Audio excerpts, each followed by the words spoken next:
瓷器是历史的见证，是最日常的器物。 Hello, and welcome to episode 5 of My Stories of Chinese Porcelain, which is about Japanese Imari ware and how it almost replaced China ware. I am Tu Ming, a craftsman and writer on Chinese porcelain based in Qinghuashen, China, known as the porcelain capital. I hope you're enjoying hearing my podcasts about porcelain. This time, I will talk about Japanese Imari ware. A few years ago, I revisited the Qingdesheng Chinese Porcelain Museum just after it finished a renovation. The museum was so amazing after this major renovation with new exterior and interiors.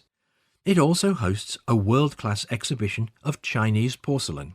The museum not only has permanent displays, but also holds regular, specially themed exhibitions. There was one called the Historical Chinese Export Porcelain Show. And the size of the exhibition was astonishing, much bigger than a similar exhibition hosted in the Shanghai Museum. I loved it and visited the exhibition many times. One of my friends is also a Chinese porcelain enthusiast and travelled hundreds of miles to see this exhibition with me. He pointed to one piece and asked me, "Is it a piece of Japanese porcelain? And why is it in this Chinese export products show?" I looked at the label and it said, Imari China ware. By the sound of the name, it was like a Japanese-made porcelain piece. Had the organizer made a mistake? Actually, it was not a mistake. That was Chinese-made porcelain. But why is that? Again, that's another story lost in the mists of history. Imari is a small port city in the southwest of Japan. In fact, Imari does not produce porcelain, but a town sitting 15 kilometers inland south of Imari called Arita is Japan's most famous and most important porcelain production area. Nowadays, Arita ware and Imari ware carry the same meaning. That is because the Europeans would go to Imari port to purchase the Arita-produced porcelains. The porcelain produced and exported during that age from Japan's Arita and Imari areas were all called Imari ware. Imari ware was very popular among Europeans from the middle of the 17th century. At that time, it was a brand new style and a multicoloured product, so no wonder it was welcomed by the Western market.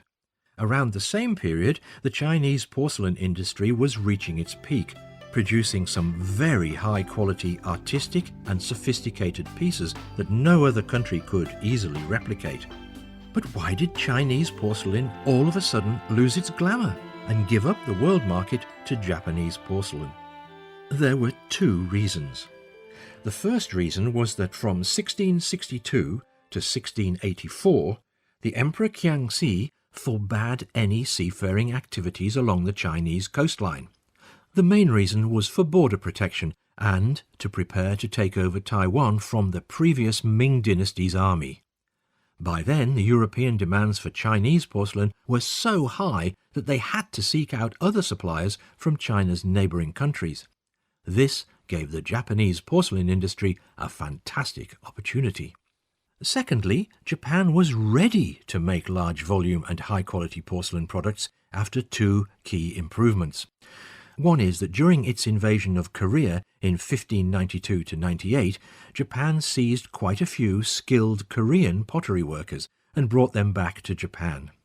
In 1660, one of the workers, who was called Li Senping, found the key raw material, Gaolin clay, in the Arita area of Japan.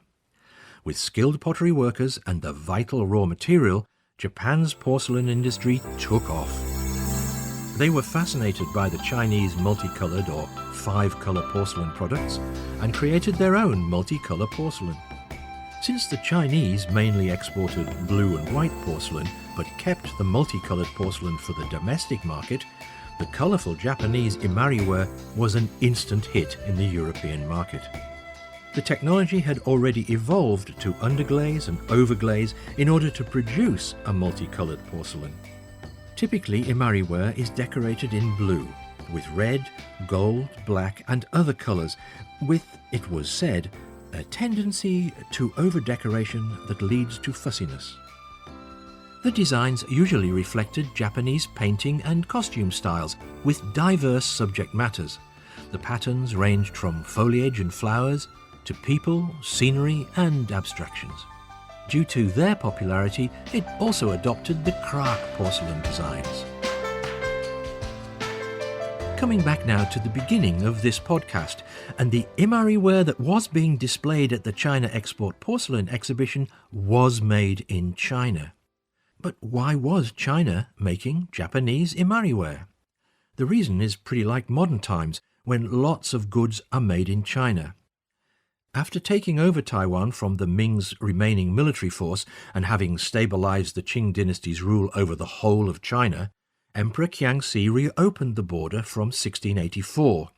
Western buyers flocked to China again and asked the Chinese porcelain makers in Qingdechung to fulfill Imari ware orders for them. Qingdechung has more than 100 years' experience of customizing and exporting porcelains to the world, so this kind of order would have been a piece of cake. Without much difficulty, the Chinese makers reproduced the Imari ware at a cheaper price and in larger quantities. The Japanese Imari ware export trade was eventually phased out around 1740, simply due to the competition from China.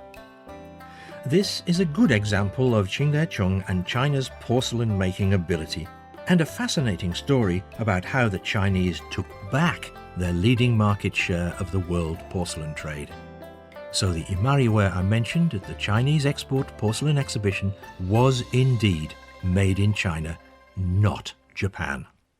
Thanks for listening to this story. In the 6th episode, I will talk about another significant world-class porcelain producer outside of China. Until then, goodbye. 这一期节目就到这里，谢谢大家。